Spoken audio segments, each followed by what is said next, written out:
Oi, pessoal, tudo bem com vocês? Na aula de hoje, nós vamos aprender um pouquinho mais sobre a colonização portuguesa aqui no Brasil.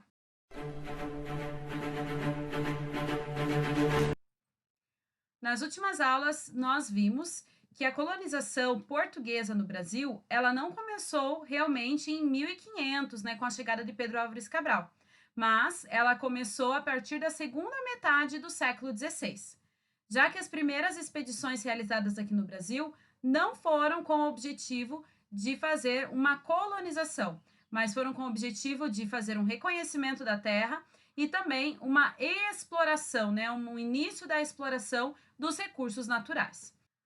Uma das primeiras expedições aqui para o Brasil foi então de reconhecimento. Em 1501, Américo Vespúcio foi o primeiro a registrar as terras recém-descobertas justamente aqui nesse novo continente.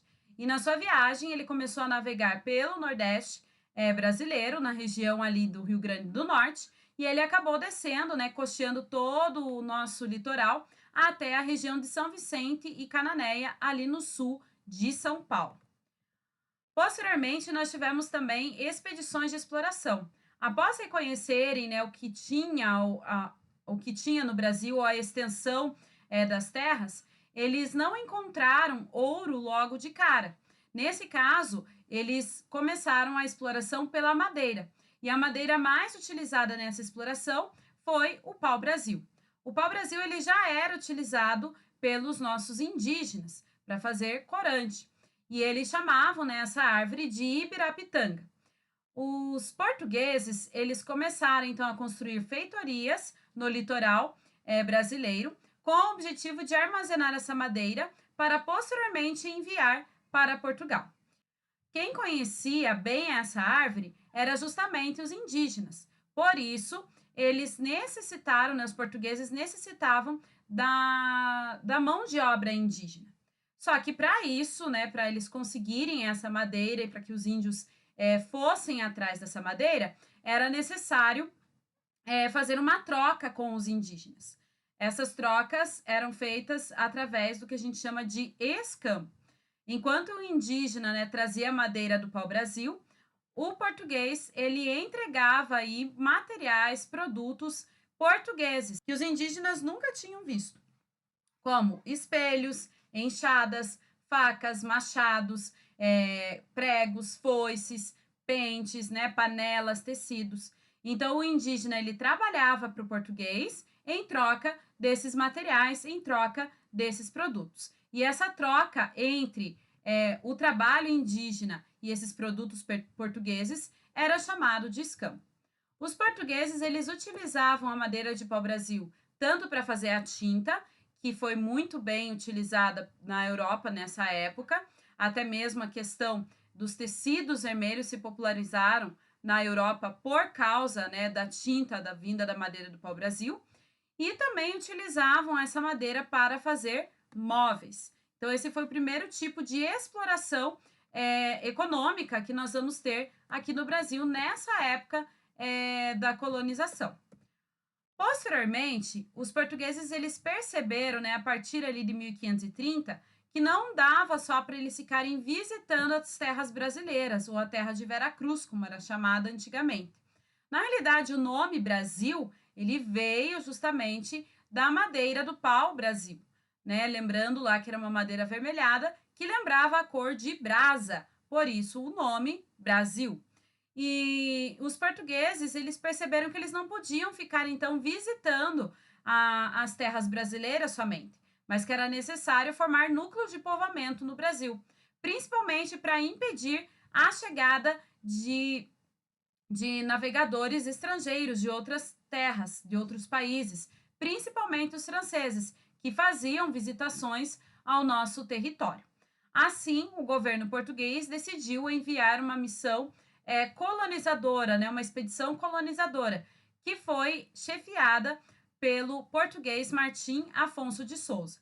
Ele foi o responsável, então, por essa expedição e foi quem conseguiu formar a primeira vila, ou o primeiro núcleo, né, de povoamento aqui no Brasil, que foi a Vila de São Vicente, que foi fundada em 1532. Posteriormente, os portugueses eles perceberam que ficar enviando expedições colonizadoras uma por uma para conseguir formar núcleos de povoamento iria ficar muito caro e também ia demorar muito. E eles precisavam proteger esse território aqui no Brasil.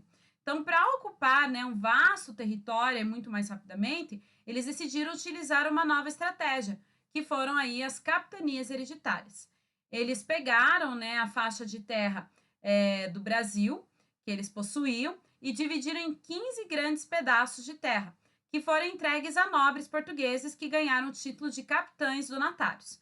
E eles seriam então os responsáveis pela colonização e pela formação de núcleos de povoamento. E esses capitães donatários poderiam, né, explorar essa terra do jeito que eles quisessem, desde que eles não vendessem ou doassem, né, essas terras ou passassem essas terras para outras pessoas. Como o nome já diz, eram capitanias hereditárias. Isso quer dizer que deveriam passar de pai para filho e não poderiam então vender para qualquer pessoa. Deveria ser passado ali dentre a família mesmo. Então foram formadas as capitanias de Maranhão, Ceará, Rio Grande, Itamaracá, Pernambuco, Baía de Todos os Santos, Ilhéus, Porto Seguro, Espírito Santo, São Tomé, São Vicente, São Amaro, São Vicente II e Santana. Então você percebe que são 15, né, faixas de terra que eram justamente comandadas pelo capitão donatário. As capitanias hereditárias, elas tinham algumas regras também que deveriam ser seguidas. Como eu falei, os capitães donatários, eles não podiam vender ou dividir a capitania, mas eles poderiam distribuir terras chamadas sesmarias, que eram grandes porções de terra onde se deveria incentivar a produção ali, a exploração dessa terra ou a produção agrícola, e essas terras elas deveriam ser distribuídas gratuitamente a quem quisesse ou a quem tivesse, né, interesse em vir para o Brasil para morar aqui. E assim se formavam também os núcleos de povoamento. O capitão donatário ele deveria pagar impostos, né, os tributos devidos ao governo português. E assim o governo português ele conseguia lucrar tanto com essa questão do domínio das terras, quanto também com a produção agrícola.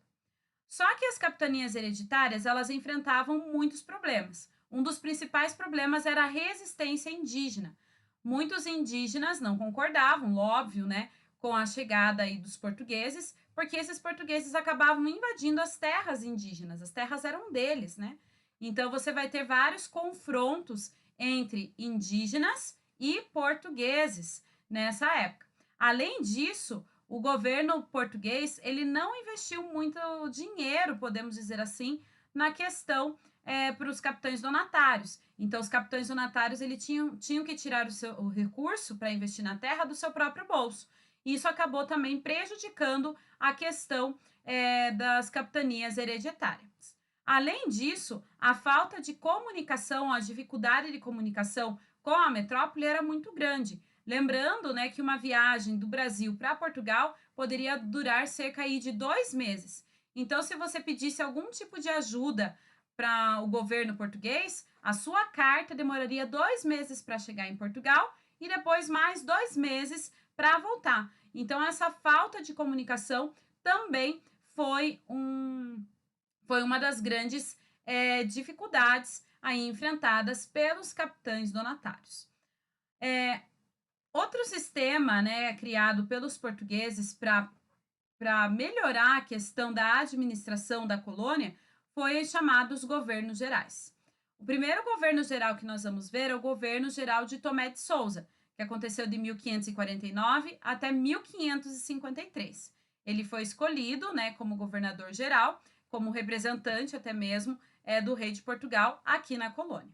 E ele é que acabou fundando a primeira capital do Brasil, que foi Salvador, na Baía de Todos os Santos, né, na capitania da Bahia. E junto com ele vieram para o Brasil mais de 1.000 pessoas, entre elas os chamados degredados. Os degredados eram pessoas punidas por crimes, né, que tinham cometido algum tipo de crime na metrópole, e a punição deles era ser degredado, isso é, ser expulso de Portugal e ser trazido para o Brasil. mas existiam também os chamados hereges, né, que eram degredados como punição também aqui para o Brasil. Além dos degredados vieram os padres jesuítas, que tinham como objetivo principal catequizar os indígenas aqui no Brasil. Foi criada já ali durante a Reforma Protestante, né, no movimento contra a reforma da Igreja Católica, a Companhia de Jesus, que era responsável, né, um dos grandes objetivos da Companhia de Jesus era conseguir novos fiéis para a Igreja Católica. Por isso, a Companhia de Jesus passou a ser responsável pela catequese e também pela educação na colônia. E o padre, né, que se destaca nesse movimento é o padre Manuel de Nóbrega. Depois do Tomé de Souza, outro governador geral que foi escolhido foi o Duarte da Costa. O Duarte da Costa ele governou aqui no Brasil de 1553 até 1557. E o que se destaca bastante no governo dele foi as guerras contra os povos indígenas. Como eu falei para vocês, os indígenas eles resistiram, né, contra a ocupação portuguesa. Então os conflitos eles acabaram se tornando constantes e o Duarte da Costa ele foi responsável, né, por guerrear contra justamente os indígenas. Além disso, durante o governo dele houve uma tentativa dos franceses de formar um núcleo de colonização onde hoje nós conhecemos como Rio de Janeiro. E eles ficaram, né, até você vai ter até a chegada de outro governador geral, no caso. Então, você tem essa tentativa francesa de formação aí do núcleo, né, colonial na atual ali Rio de Janeiro. O terceiro governador geral que nós temos é o Mendes Sá. E o grande objetivo dele era expulsar os franceses da colônia portuguesa. O Mendes Sá ele governou de 1557 até o ano de 1572. E a principal guerra que nós vamos ter envolvendo indígenas europeus aconteceu justamente durante o governo dele, que é a chamada Guerra dos Tamoios, que aconteceu entre 1562 e 1567. Uma coisa interessante sobre essa guerra é que os indígenas eles perceberam a diversidade que existia entre portugueses e franceses. Tanto é que os tupiniquins ficaram do lado dos portugueses e os tupinambás se aliaram do lado dos franceses nessa guerra aí que ficou conhecida como Guerra dos Tamoios, que levou a milhares de mortes também indígenas e também de europeus. Como resultado, os portugueses eles conseguiram expulsar definitivamente os franceses do Rio de Janeiro e fundaram então um povoado no local que depois acabou dando origem à cidade do Rio de Janeiro. Outra coisa interessante sobre a colonização que é importante nós falarmos é a respeito da escravidão. O primeiro tipo de escravidão empregado aqui no Brasil foi a escravidão indígena. Após o processo ali de escambo, de troca, né, de trabalho indígena por produtos portugueses, com o passar do tempo, os indígenas eles se cansaram de ter justamente essa troca, porque eles já tinham o material que eles queriam, eles já tinham, né, os machados, as panelas, os espelhos. Então chegou num limite que eles não queriam mais fazer a troca, principalmente para trabalhar não na exploração de madeira, mas na questão da produção agrícola. Eles não queriam trabalhar nos engenhos que começaram a ser instalados no Nordeste brasileiro. Então, eles começaram a se recusar a trabalhar pelos portugueses em troca desses produtos. Por isso que você vai começar a ter, né, mais ataques a tribos indígenas e muitos indígenas acabaram sendo escravizados pelos portugueses. Mas com a chegada da Companhia de Jesus, com a atuação da Igreja Católica dentro da colônia, essa situação de escravidão indígena ela vai acabar se alterando. Porque os padres jesuítas, eles começaram a aldear os indígenas. Então, eles acabavam oferecendo cursos, artesanato, catequese para os indígenas, e eles formavam vilas formadas por padres e indígenas. E essas vilas, né, elas não poderiam ser dominadas pelos portugueses, pelos colonos. E esses indígenas, eles não poderiam aí ser escravizados. Posteriormente, veio uma proibição da própria Igreja Católica no quesito da escravidão indígena, onde proibia, né, que os indígenas se tornassem escravos. A ideia era que esses indígenas fossem catequizados e se tornassem católicos. Por isso, a escravidão ela não cooperava com esse objetivo da igreja, no caso. Posteriormente, então, você vai ter a permissão da escravidão somente para aqueles povos que eram considerados hostis, ou selvagens, o que era chamado de guerras justas. Então, no caso, o colono ele só poderia, né, atacar uma aldeia considerada hostil, considerada selvagem, que resistisse realmente à catequese ou que resistisse à ocupação portuguesa. Era somente desse jeito que era para existir a escravidão.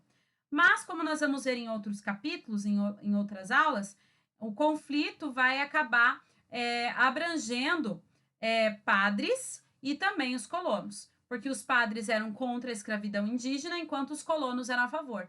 Então, nós vamos ter uma série de conflitos onde aldeias, né, aldeamentos jesuítas, eles vão ser atacados por colonos, porque era muito mais fácil, né, dominar um aldeamento jesuíta do que, no caso, atacar uma aldeia indígena, porque no aldeamento jesuíta, o indígena ele já estava aprendendo português, ele já estava catequizado, já estava aprendendo um pouco mais da cultura portuguesa.